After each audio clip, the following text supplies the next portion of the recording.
Welcome to Season 3 of Malevolent Autopsy. I'm your host, Queen. I use she, her pronouns, and I am so excited to be here with you all.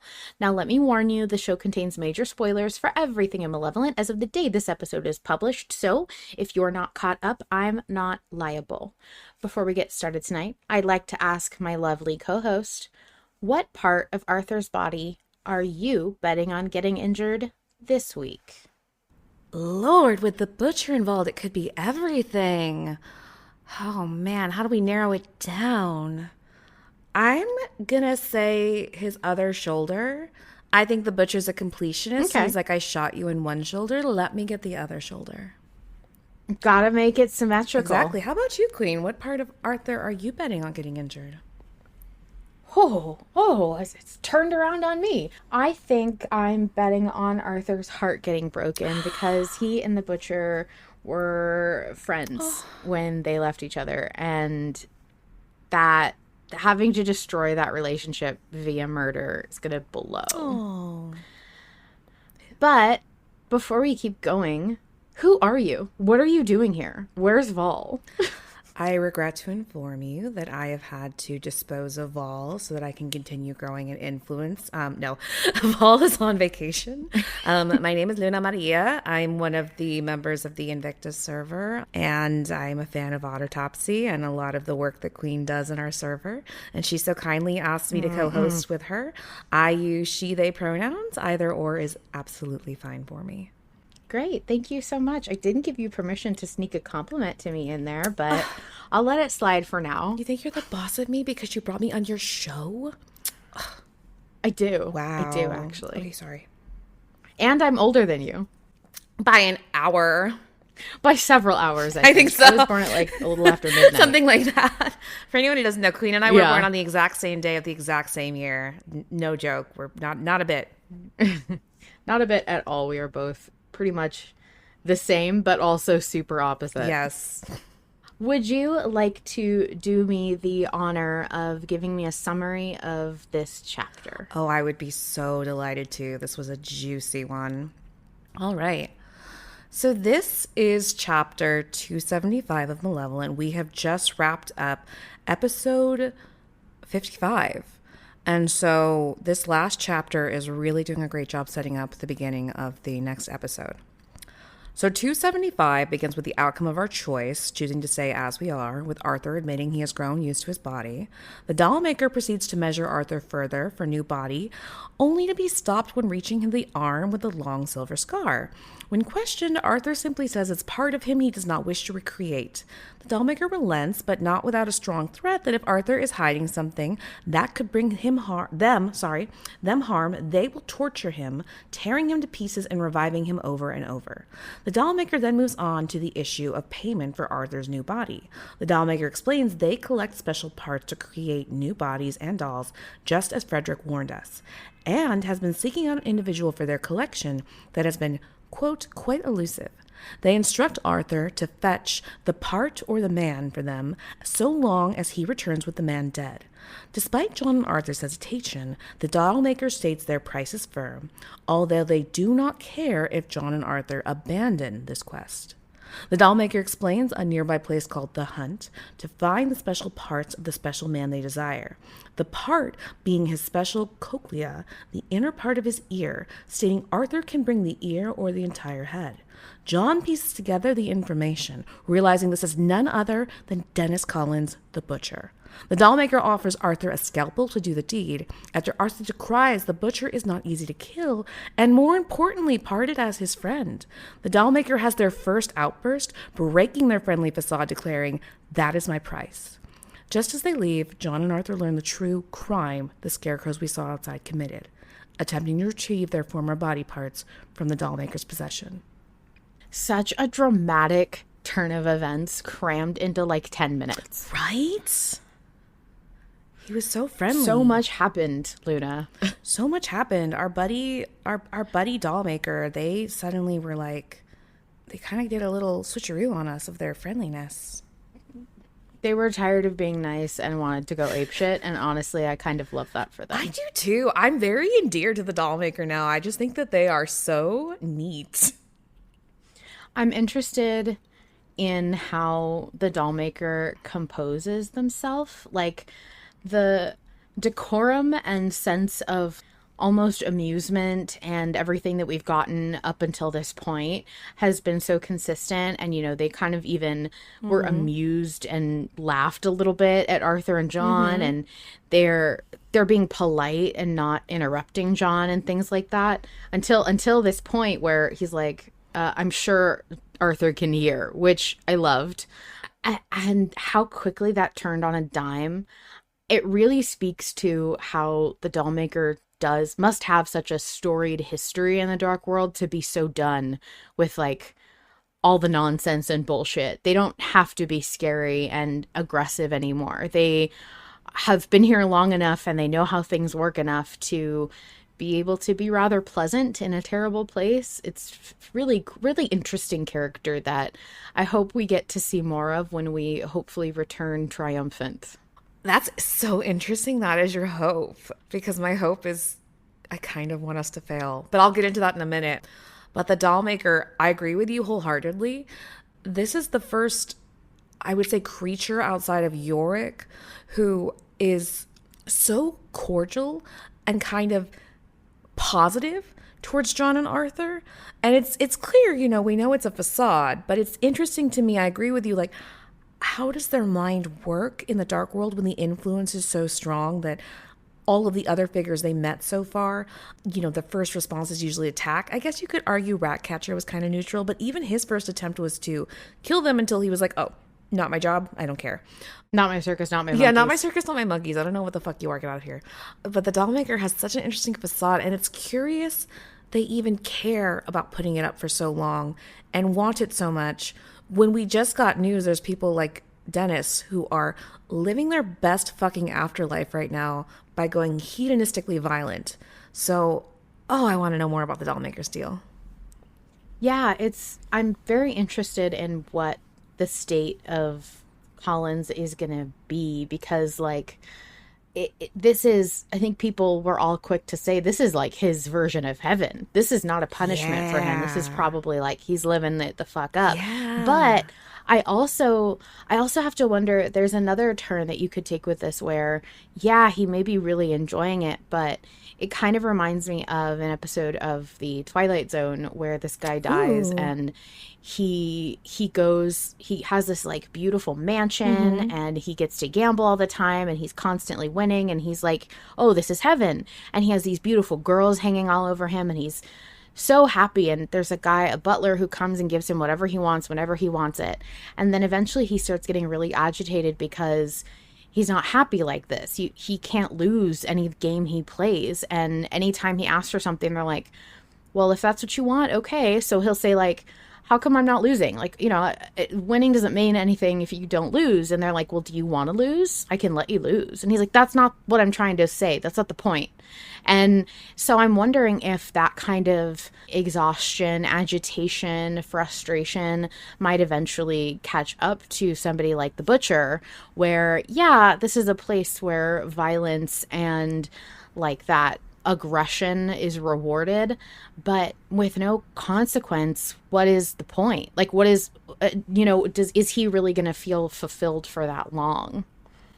I'm so glad you brought that up, because I was going through a lot of the Butcher dialogue and everything we have from him prior to this, because there is a delightful amount of chef's kiss foreshadowing that led up to this moment. But that's so curious, the idea that we might get to Dennis and he's just going to be like kind of malaise and kind of like, oh yeah, it's fucking boring, like I've killed everyone, because he has this delightful monologue during his episode The Butcher in season 4 where when he's with the cops. Yes, when he's with the cops and he's basically hunting. And this is where, and I'll talk more about this one later too, but he talks about hunting like falling in love, which I think is also super relevant. But the thing I want to point out is he basically compliments Arthur, where he's like, but this one think he may be like me. in a way, or Like me seems to in a be, way. driven, always pushing forward to something, not just running like many prey do, always looking over their shoulder. I admire him in that way. And I'm like, oh, is the butcher gonna be euphoric to see Arthur? Fucking not me, deadass, just realizing I have memorized that monologue. Oh my God. I can't tell you how underrated I feel the butcher is in my own life, because I have a great duty to like the number one character I'm a fan of, but the butcher, Oscar, obviously. there is so much yeah. Sorry. There's so much that he says about himself in his episode, and the way that he seems to really value that like intellectual stimulation, the it's not about the murder, it's about the chase. Like what he really wants is a puzzle. What he wants is like the how do I explain it? It's like it is the perfect rivalry, right? Like him and Arthur, they are a match. They are meant to mirror each other in such a specific way. And I'm wondering if that is going to revitalize him, and if he is going to see Arthur as, okay, this place fucking sucks because there's no challenge here. There's no hunt. There's no drive for me to do anything. But Arthur's here, and Arthur gave me the best challenge I've ever had, and he can be, if I die, I'd rather die to this guy. And like, let's make it a life or death game of one last ride. Like, I totally hope that that's what we get. I think that's my ideal scenario, where he's like, okay, you need my head. Well, I'm not just going to let you take it. You got to win that shit. And it's going to be like a big cat and mouse game. And I really hope that's how it shakes out. I think he would be honored to be killed by Arthur personally. I think he's going to be really fucking weird about it. Yeah. It's going to be great. I'm really hopeful that this is how it goes. This is my dream.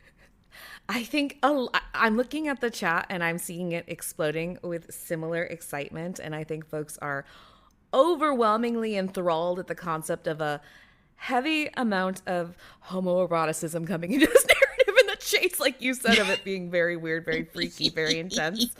And I do agree with you, because I also have the first conversation that Arthur and the butcher have, where Arthur's like, well, what's wrong with you? Why would you do this? You know, is this about the pay? And the butcher goes, memento mori. And Arthur says, memento mori. And then he's like, oh, you think because we all die, you can just enjoy taking other people's lives? And the butcher is delighted. He's like, oh, you know what I mean. An educated man, I see. And then he goes, you're fire, lad. I can see it. And Arthur goes, you have no idea.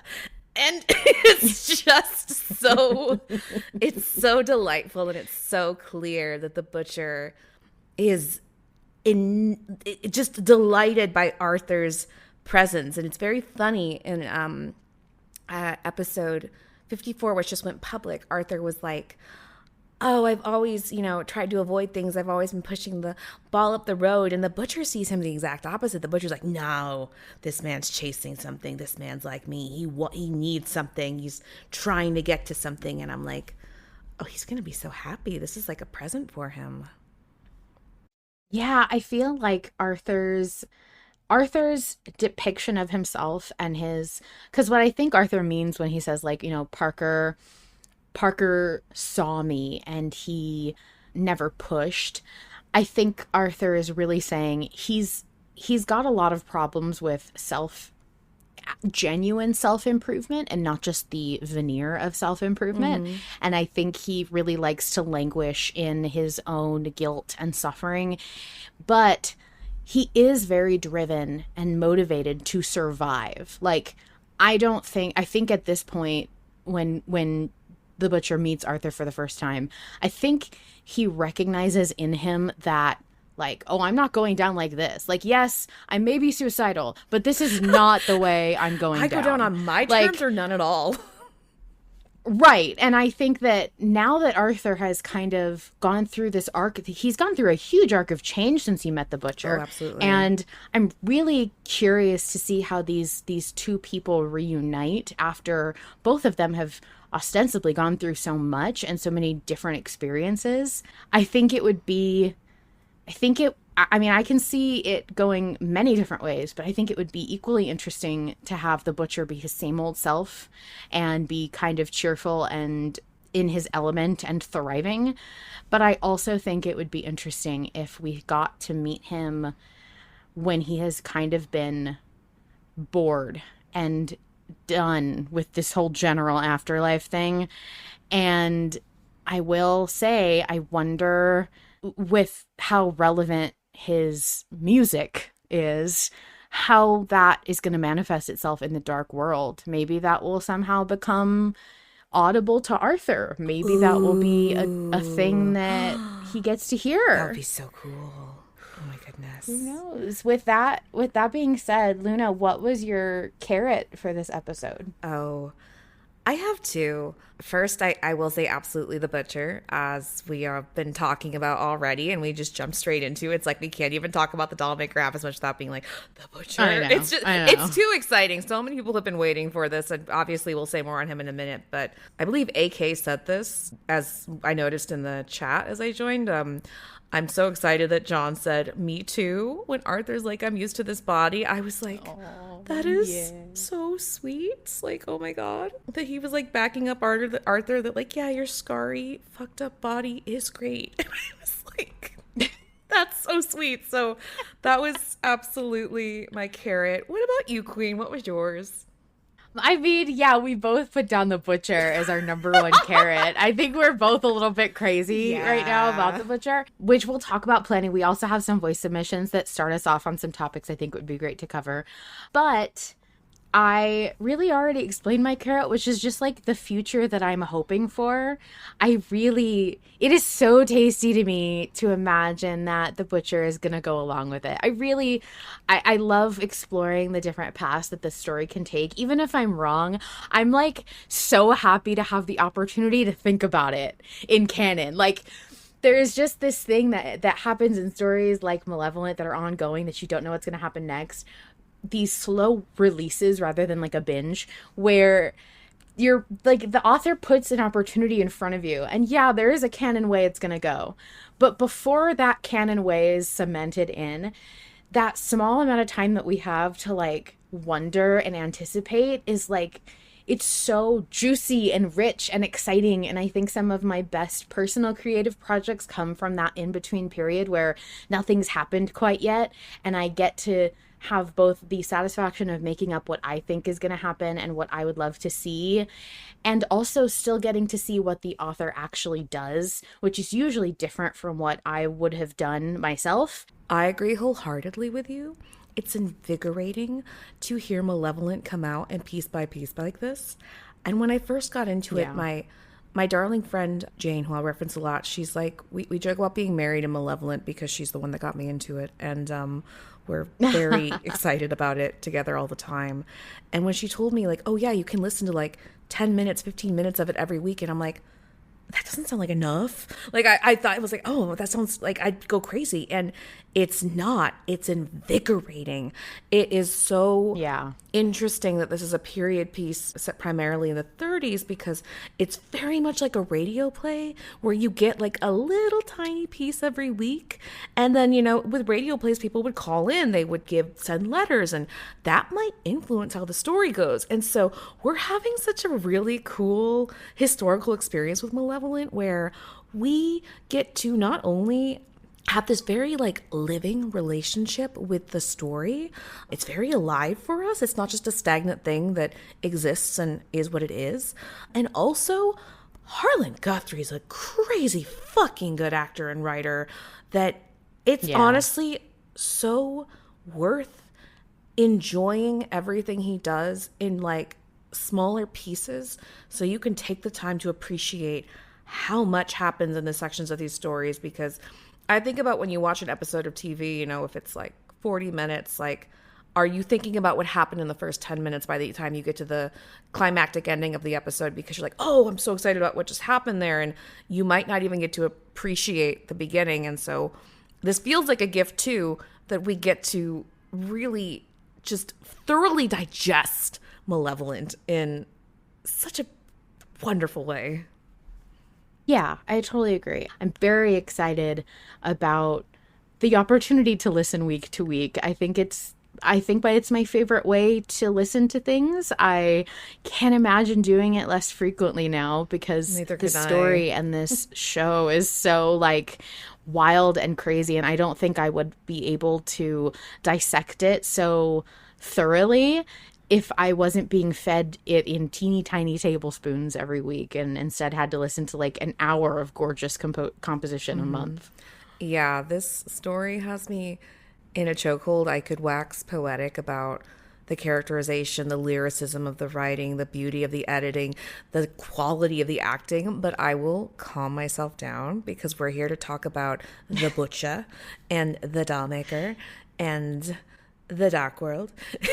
I was trying to think of and speaking of that, what was your stick this week? Oh, my stick queen is you kind of already hinted on it, is I'm very frightened of the votes to come from this because this so clearly set us up with our parameters for this upcoming episode and the votes we're going to have. And for folks who aren't familiar with that, on Patreon, we do 5 votes an episode. And, the Dollmaker sets this very strict thing where he's like, you can abandon the quest if you want.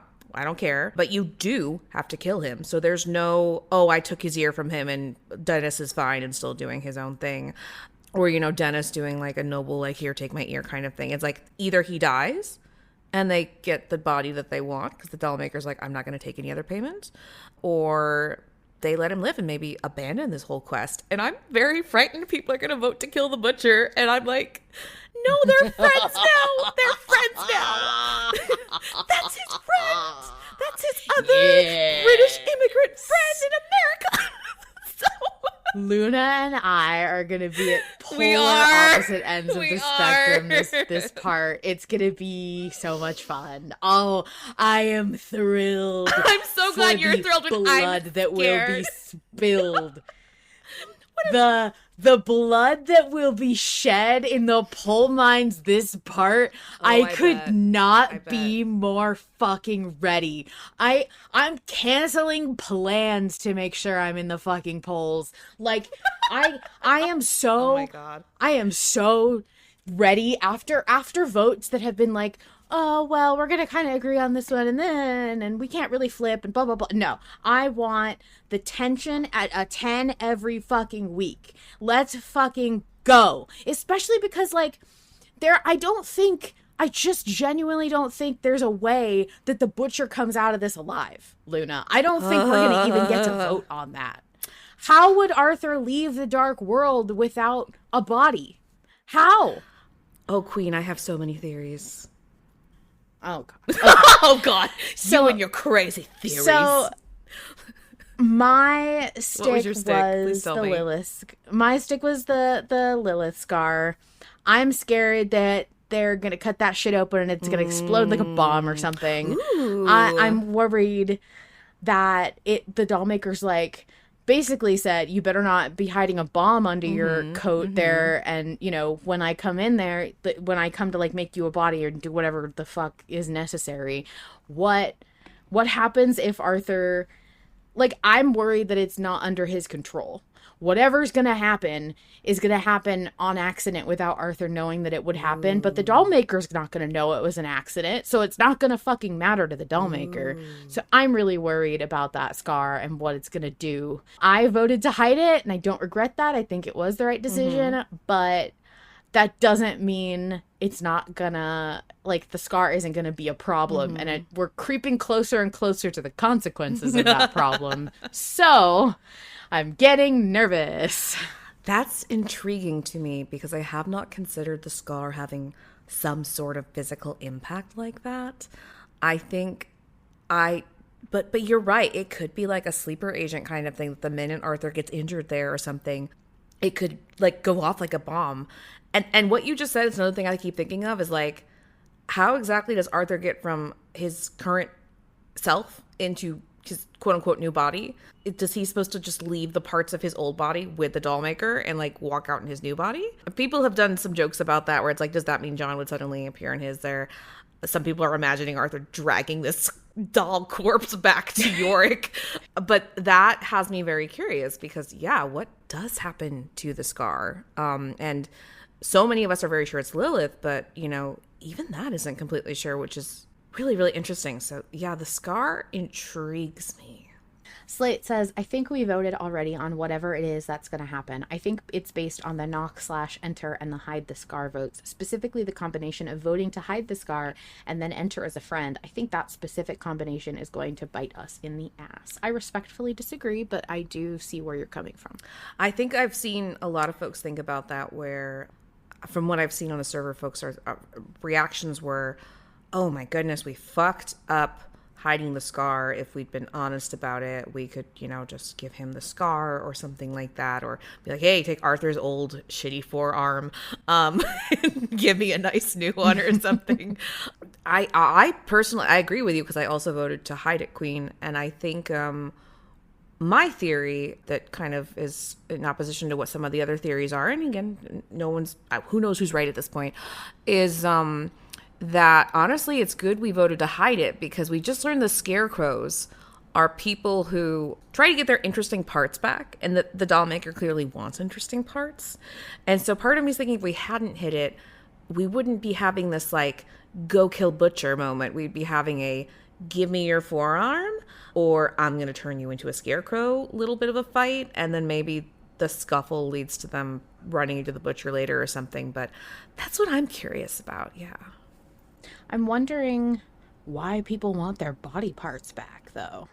Me Why would you, especially because, okay, from what my impression was, is that the Dollmaker creates bodies for people in exchange for body parts, but maybe the Dollmaker does more than that, and maybe I've just kind of reduced it down to what we have been told directly, and I should be inferring more. But like, for the purposes of my thought experiment here, Dollmaker charges a price for making something for the person, but like, if it's a body and that person gets the body that they needed, why would they need their old body part back? Like, I'm even trying to imagine, even if they don't need a body and they like paid something or whatever, why would you need a body part? What's the point? And so now I'm worried about what are we asking for, and what is that actually going to translate into?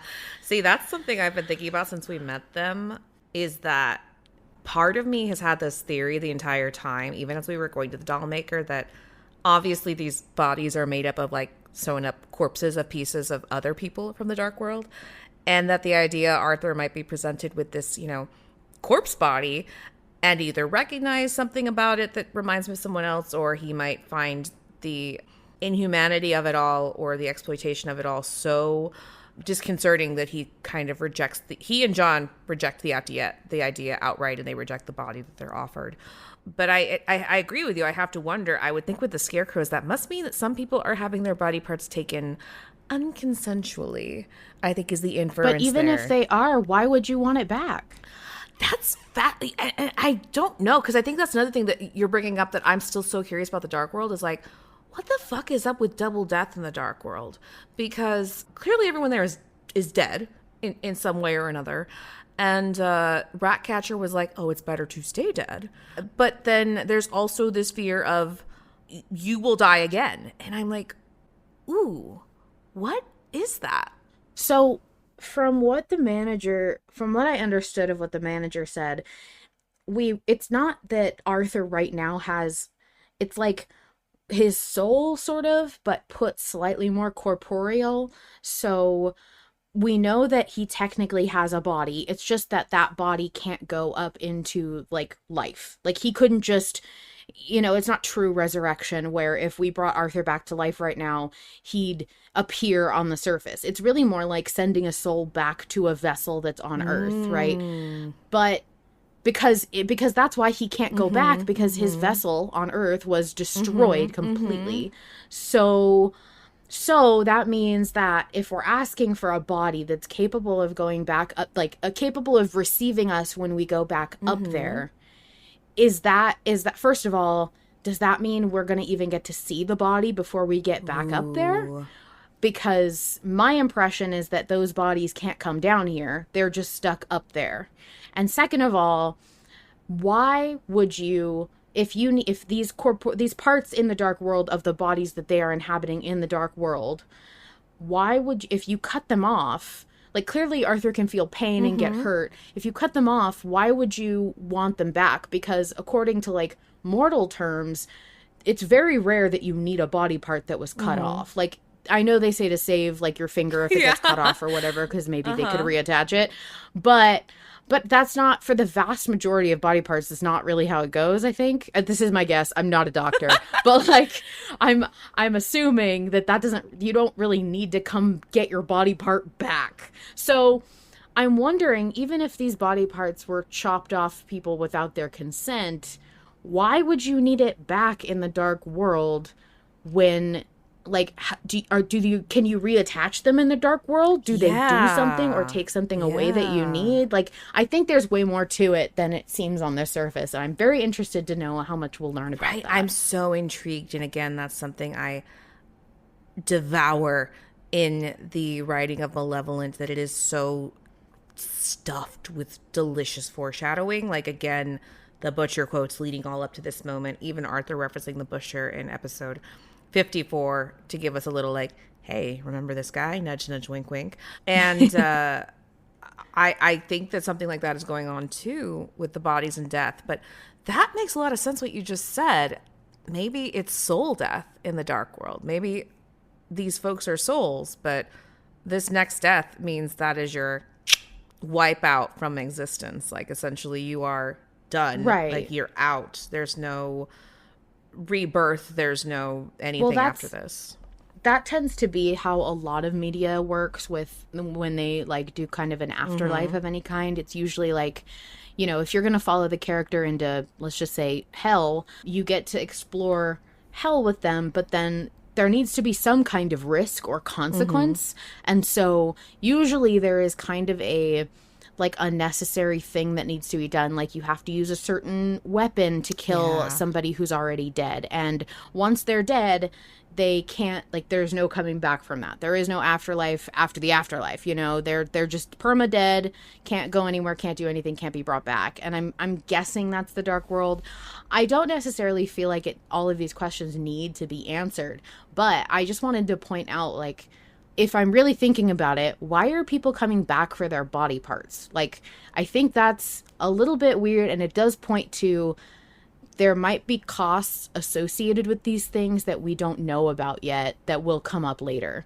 So I'm very excited to see if me pointing this out now is going to come in handy in a few chapters of me going, see, I talked about that. I feel like you just discovered something, because we did just learn the scarecrows, I think, are still alive, because the Dollmaker said, I'll let them die eventually. And we haven't met any other human beings technically in the dark world except for Arthur. So it sounds like human beings can get real fucked up, because he even said he would keep Arthur's parts alive when the Dollmaker broke his facade and threatened Arthur. Oh, I'm sorry. They even said that they would keep Arthur's parts alive when they threatened Arthur and, like, you know, torture them over and over. So it sounds like you can get mincemeat in the dark world and keep going. So this is good. Slate says, you know, points out we did meet Frederick. I think that's the only other human that we've met in the dark world so far. And we've saw that Frederick clearly was not okay. Yeah. I don't think he was, I think he was just a human, but he definitely had some mental, like, he was, I don't know how to say it. Like, I don't want to say infected, but I guess maybe that was it. He was blighted beyond humanity, it sounds like, at this point. And I think what's interesting is we didn't see him, like, lose a limb. And it's like Arthur and John deliberately did not fight him. So we don't know what would happen. And that's fucking fascinating. I bet our listeners and their voice messages, though, have some thoughts on all that. Yes. So we have several voice submissions, so let's get to those right now. Dear Malevolent Autopsy, Slate here, they, them, she, her, and I have thoughts about the Butcher, as I'm sure many of us do. I'm fucking stoked that we get to see the Butcher again, and I am here to say that as much as I love him, I think Arthur and John killing him, or at least taking his ears and cochlea, is both fantastic and what he would want. The Butcher appears to be living it the fuck up in the dark world. He is thriving down here, and I think that there is nothing he'd love more than to be chased, taken down by Arthur, who he believes to be a worthy quarry and peer, and disassembled for parts to fulfill payment. In Malevolent and in Witch's Mark, we see the Butcher take glee in killing, but we also see that he views business as business, regardless of feelings. They don't factor in for him. The contract, the fact that he's on the job, is more important to him. That Arthur and John are fulfilling a job for someone else is something that I think he'd understand, if not respect. I also think that this is a moment where we need to let go. I know some of us, Luna, are advocating for saving the Butcher, but we need to remember that not everyone in the dark world wants to be saved. And I think this is where this comes into play. Arthur's going to have to let go of his feelings of indebtedness and care for the Butcher and just move on. It's going to suck for us Butcher lovers, but I don't think that he would be terribly unhappy with how this pans out for him. Plus, if Witch's Mark and Malevolent have taught us anything, it's that the Butcher has a tendency to bail out our protagonists, and I think we should let him. I just hope that he gets to hear some final music before we rip him up. Thank you so much for your submission, Slate. Thank you so much, Slate. I really appreciated the shout out. Yeah, you were I called. sure was. I think it's funny that people have already noticed that I'm a little bit nervous to kill the Butcher, because I didn't think I'd spoken about it that much, but I guess I've mentioned it a couple times. But Slate is actually one of my friends, so don't feel bad. They're not bullying me. It's fun. As much as I do want the Butcher to live, I do agree with Slate and you, Queen, that like I could see the Butcher being very much like, I'm fucking bored, lad. Like, please take me out. Like, you know, just like, please kill me. Like, you know, wanting that to be his end. And that is kind of like the quote unquote, like noble warrior defeat that he gets. But, oh man, I would love to see the, who's Mistra or someone else, or AK mentioned it in the chat earlier. That's like, what if we tell the Butcher we're trying to get Cain, the guy who killed the Butcher, which, as you said earlier, Queen, when you're like, the Butcher would love to be killed by Arthur. I bet he was insulted as fuck that he was killed by Cain. I could see that be very interesting. Oh, it was Mistra. I could see Butcher and Arthur teaming up being super, super interesting. I don't think it would last to the series finale, but I think it would be such a fun little fuck you to Cain. I think that the idea of the Butcher coming out of the dark world or making it to the end of the show really would probably ruin the safety and security of the idea that we don't let serial killers just go to continue to serial kill. This is a horror show. So I guess that like maybe I could see baby Butcher giving Arthur a boost to get over the wall that divides the dark world from reality, and that maybe he gets left behind and he does the whole like see ya later I could see cowboy that type absolutely. thing. I don't think he'd get out with Arthur. I agree with you completely. Yeah. Yeah, I think like another jaunty hat tip. I think that it would be interesting to see what the Butcher. I wonder how he's gonna talk about the events of his death and Cain and what he witnessed. If this is even our Butcher. Oh shit! What if he saw something completely different? This could be not our guy. That would be crazy. We don't even know that this is the same Butcher that even made it to the Order. What if this is the Butcher that went with Arthur instead of Noel? What if this is a Butcher that did catch Arthur on the train and kill him? I'm so ready, because I will love the Butcher no matter what form he takes, but I'm so ready for this to not be our Butcher. I think that would be extra cool. That's fucking fascinating. I did not even consider that. Another thing you may not have considered was the excellent music in this chapter. And luckily, we had somebody submit about the excellent music. Hi, Autopsy, Rosesofenvy, she, her, and this final chapter to this part was just as captivating as the last few. The haunting piano melody that's been showing up in the past few chapters, which eventually I will go on about in length, makes for such a good ambiance. The underlying cello tones, the overarching horror stings makes it even more unnerving as we talk with the Dollmaker. Now, the foreshadowing that Harlan had been doing for the Butcher had already made me think that he was going to make an appearance one way or the other. I felt in my bones and was immediately locked in when the Dollmaker said the hunt. The way the Dollmaker describes the Butcher as it, him, the part or the man, a ruthless, experienced killer who enjoyed it so. Then the Dollmaker specifically requesting Arthur to hunt the hunt, to find the Butcher and take what he must, is an absolutely heart-dropping development. Because we all know, as well as Arthur said, how we left the Butcher as unsteady allies, if we're being honest. There's also the fact that it's the years we're going for, which Arthur has used before as an advantage, to make the Butcher take a moment, just a moment, at the end of part 34 when he was buying time, having him talk about the music he hears. Arthur receiving those ears in his new body, even the thought of it,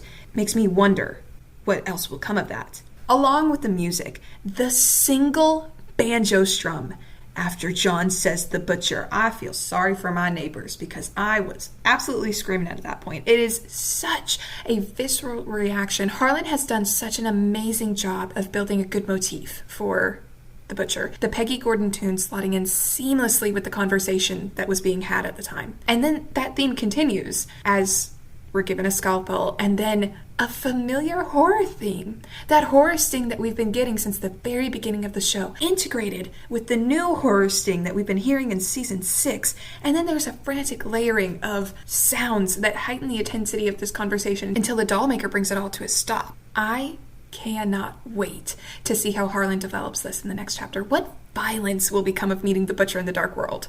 Once again, Harlan has knocked it out of the park, and I eagerly await another strum of that Peggy Gordon tune. Thank you, Rose, for your beautiful submission. I think we all agree that there was a collective freak out at the single strum of a banjo. That is so effective now, and it's just been played beautifully throughout all of Malevolent from his introduction to now. I think it's been so artfully woven into moments, and it hits just right every fucking time, but especially now. I agree whole fucking heartedly. And again, not to just consistently rave about how much I love Malevolent, but that's so fucking phenomenal that and again, you would expect this for an audio medium, but this is the first time I've ever seen it done so effectively, where even 2 episodes ago in 54, again, we hear the very twang when Arthur starts telling us the story of Jack and the Beanstalk, and immediately we're like, he's going to talk about the Butcher. And it was just, it's so exciting. And I agree, Rose, the foreshadowing has been so fucking phenomenal. And it's so cool how you can use music to predict things in Malevolent. And that's why I've got some friends that are deep Butcher enthusiasts. And I kept saying, he's coming. He's coming. They're like, no, I can't bear to hope. My heart is too my heart will shatter if he doesn't come. And I'm like, I promise you, I'm pretty sure we're going to see him. This is the place. Yeah. This is the his place turf. for Butcher. This is his home. Yeah. I think the other fascinating thing is, in movies, television, in a lot of visual mediums, the art of music and sound effects, especially emphasized, I think, in animation, is really powerful at being the completely ignored, or not even ignored, just like unnoticed, really subtle, Understated cue. Yeah, very understated cue for so many things. Like, if you go through and you close your eyes and listen to your favorite episode of an animated series or movie, and you can hear like the set of sounds that they've chosen to represent a character, the theme music and the way things flow between different variations of that theme, and then like when it comes in, all of those things are so important to visual art, and they don't really get highlighted because they're meant to be subtle enough that only the back of your brain notices it. And so you have to really be paying attention to catch where those musical cues hit. But when you take away the visual and you leave it only to an audio medium, it is so amplified because it's the only other thing that you have. You don't have a visual to distract you. You can really only get the script and the action in your brain. I was going to say on screen, but like in your brain. And I think this is something that Harlan excels so hard at because of his origins as a person who went to film school, who studied film and has such a passion for that, or had. I don't know if that still is intense, but you can really see that he has some experience with the craft because it's translated so beautifully here. It's done in a way that I think really lends itself well to cinema and to film and to the more visual art styles, but it's translated here so expertly that it could totally be a movie. It could be a TV show. And I think that's part of why it resonates so hard when you notice those things at the forefront and you want to compliment the music. You're like, at least for me, I go, why does this striking me in a way that like it never has before? Plenty of audio fiction stuff uses music and themes and stuff, but it's never like this because they're not coming at it from Harlan's perspective as, you know, an enjoyer, appreciator, studier of like film. And I think it's great that he's been able to put that to really good use. I agree so hard as someone who has an educational background in film too and has done some film work. Oh God, I could go on a whole fucking tangent about how cinematic Malevolent is, but he uses it so effectively. I agree completely, and I think that's I can barely find the words. You know, it builds up. The music is like a character in Malevolent, which is so wonderful. Yes. And so many audio dramas do not take the time to do that. And to speak about film, I just rewatched a film I quite enjoy this past weekend. If anyone hasn't seen Alfred Hitchcock's Psycho, which is a staple of horror, the music is wild in that fucking film. It is very loud. It's very in your face. And I remember the first time as a child watching it being like, this is intense. Like, oh my God, why is the music like yelling at me as a child who'd seen like more modern films where, again, like you said, it's a lot more understated. But when you look back on it as a horror piece now and you see how it foreshadows the twist at the end, which I won't give away for folks who haven't seen it, Harlan's doing the exact same thing. And it's so fucking cool because it builds. I've never seen Psycho. I should watch it. Oh, I would love to watch it with you. It's definitely got some dated themes and motifs. I will warn some folks of that. Well, but yeah. It's from the 60s, so what can you expect? But the way I can see the connection between Malevolent and that film, in terms of music and cinematic themes coming together. Oh my God, it's so cool. And we're getting the exact same thing here too, where the characters don't have to use like clumsy exposition to be like, well, it's almost like we're in Ireland again or something like a lesser Steery would do to like foreshadow the butcher. It's like, no, we just need one note and we're like, yeah.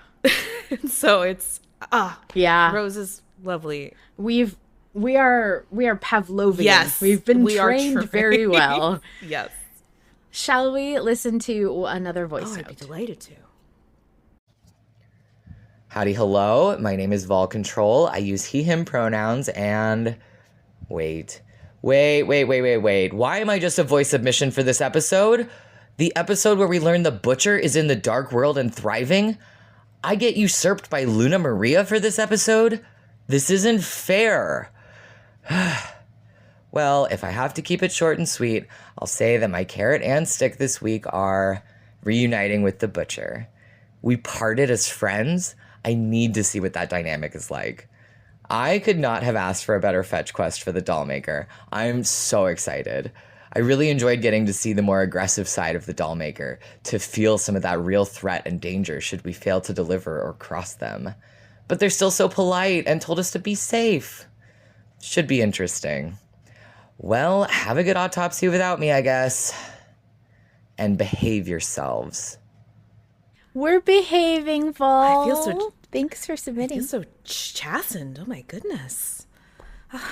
My goodness.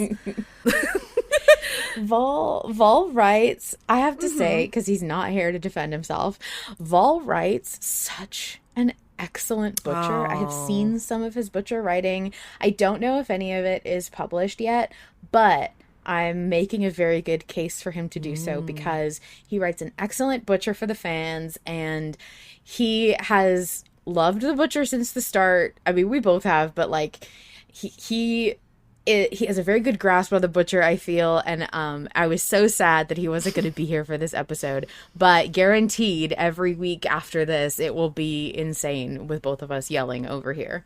Yeah, you just have me guys for the predictions. Once you get to the actual meat, you know, the real guy, you get to actually have Vol. You know, that reminds me of a joke I saw in the chat, and also that was happening on the server, was the way Arthur showed up in the Dark World was entirely nude. Are we going to run into a nude Butcher who just has like his cap or something? And I'm like, what an autopsy that will be, that he just get to go on about. I'm sure that he's taken some clothes by now.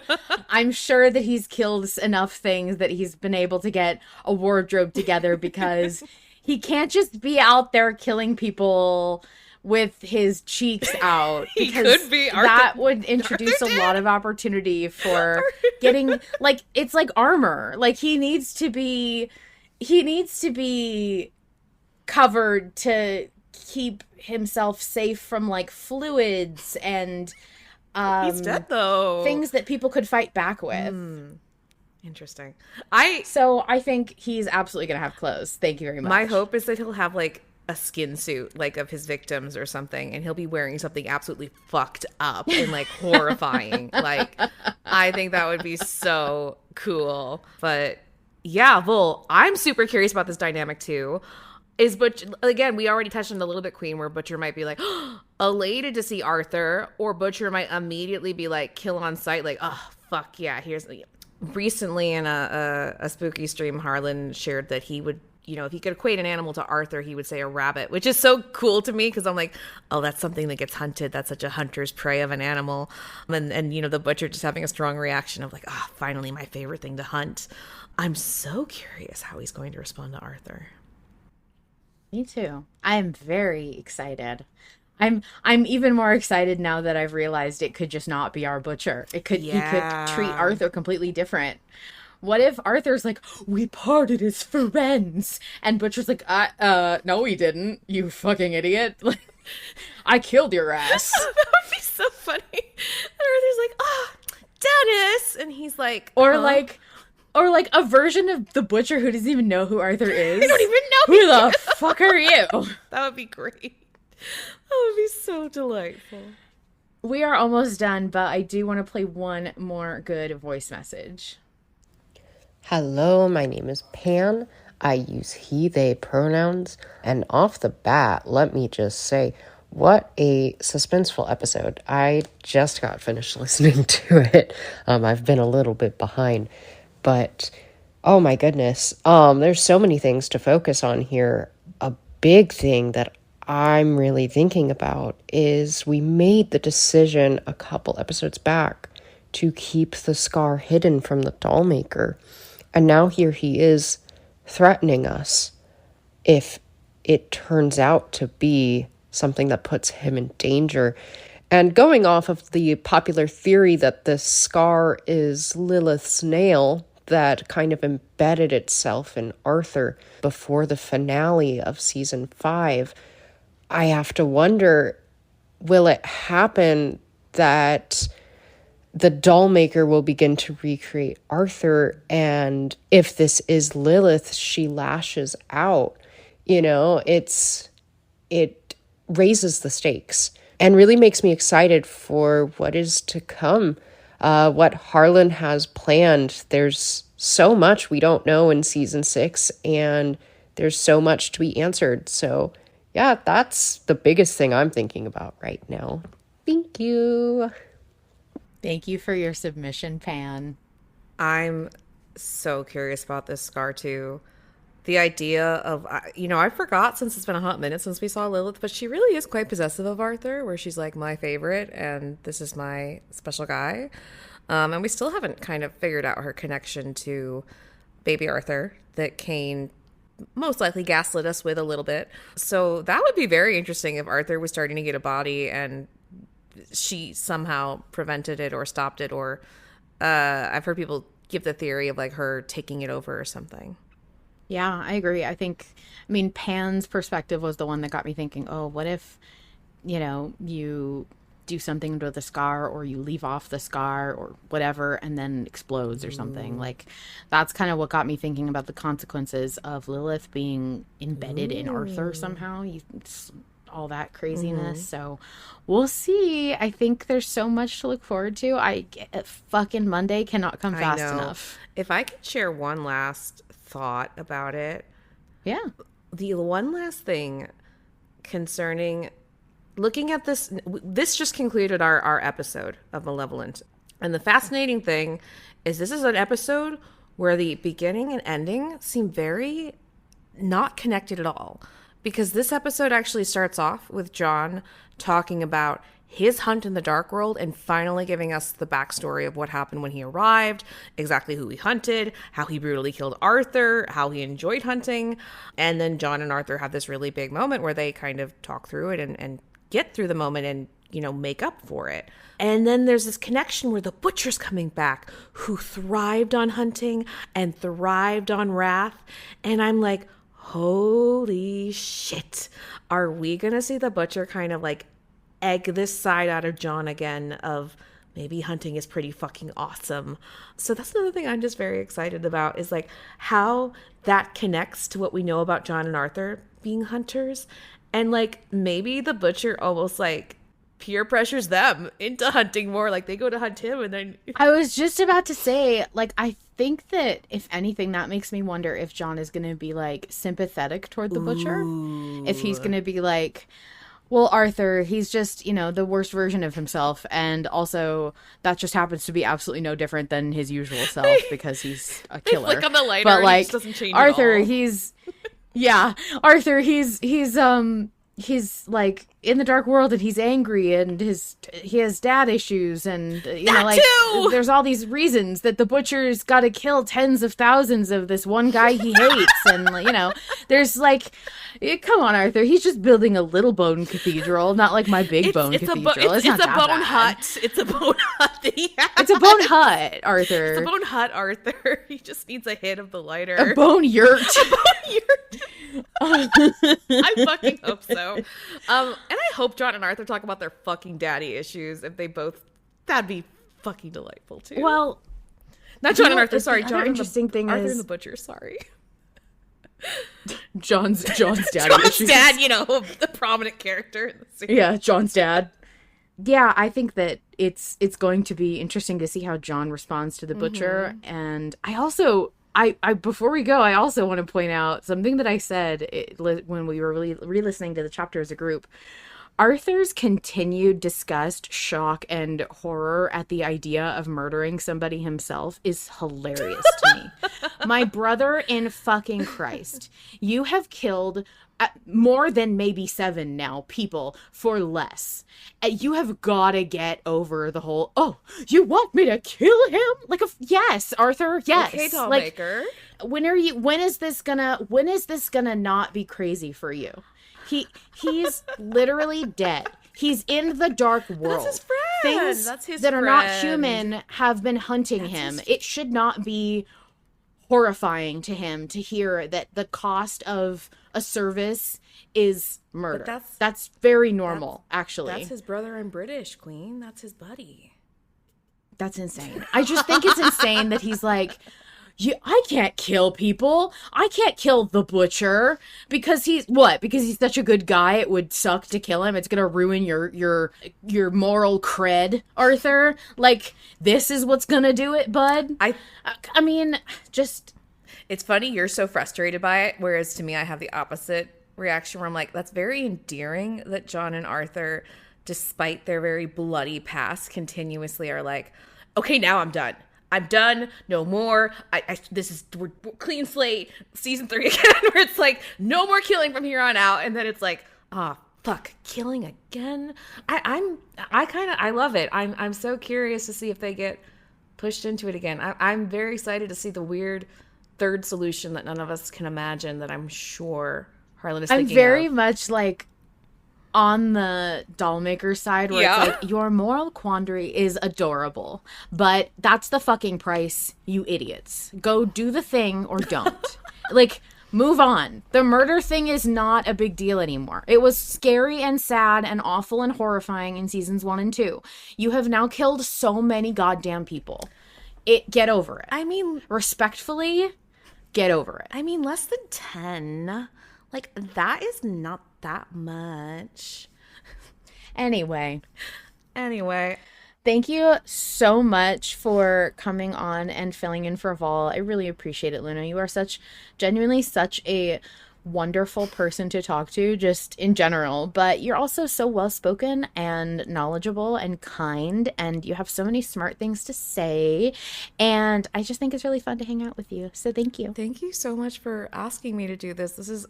I'm very honored that you would ask me of all people to do this, and I love dissecting Malevolent and having an opportunity to speak intellectually about art. So you've given me a gift. Thank you so much. Thank you for doing this, and I really appreciate it. Thanks, everybody. Have a great night. Thanks, guys. Thank you, of course, to Harlan Guthrie, the sole creator of Malevolent. Without his labor of love for a story he wants to tell, we wouldn't be here. To join the live recording, submit your own message, get in touch with me, and more, visit linktree/Malevolent Autopsy. The official Invictus Discord server is open to the public and includes a channel just for Malevolent Autopsy fans. We also have our own private, patrons-only channel. Finally, thank you to Mizra, Nikki, Vol Control, and everyone who has helped create and maintain Malevolent Autopsy. These friends are also volunteers who donate time and energy to help put together this love letter to Malevolent. Well, Luna, do you remember our sign-off? They'll never find Vol, and I'll be back next week. No. No. The horrors persist. And so do we. Yes. Okay. So editors cut all that shit out and make it a blooper or something.